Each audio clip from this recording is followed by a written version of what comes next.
Gaur Gasteizen bildu gara hainbat aholku emateko. Munduko lurralde guztietako pertsonak ditugu gurekin.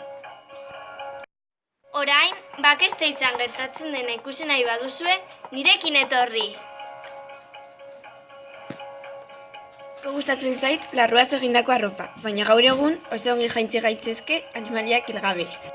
Eta zu, Marko? Nire liarekin jolastea asko gustatzen zait, baina lan egin dudan urte guzti hauetan gauza bat argi geratu zait. Gure liarekin disfrutatu ahal izateko ez da beharrezkoa ingurunea kaltetzea.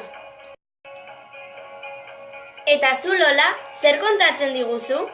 Ni Markozek esandakoarekin bat nator. Makillatzearekin antzekoa gertatzen delako. Desagertzeko arriskuan dauden animaliei buruz gehiago jakin nahi baduzue, gaur gaueko 10:00 zuen telebista piztu.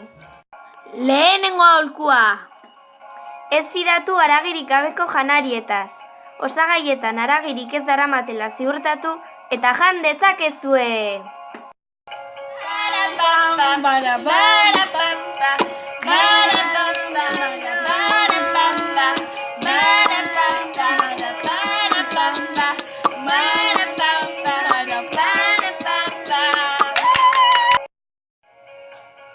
Bigarren aholkua!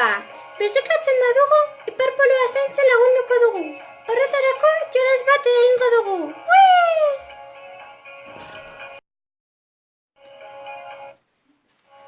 Kartoia urdinera! Komposta marroiera! Vidrioa berdera! Plastikoa horira! Hirugarren eta azken aholkua! Ez bota erabilitako olioa sukaldeko iezatik. Ez izan alferra, botetxoetan gorde eta gero zakarrontzi berezietara bota. Zazpi, arratsaldeko 6 gutxitan.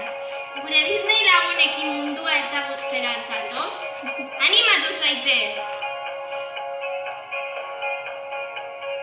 Munduan zehar hainbat toki bisitatuko dituzte, eta animali berriak ezagutu. Pasoko naiz, hondartzasko animaliak ere topatuko ditugu. Animatu zaitez! Eskerrik asko guztioi programa espezial honetara etortzeagatik. Gauza asko ikasi ditugu. Beste batera arte, agur!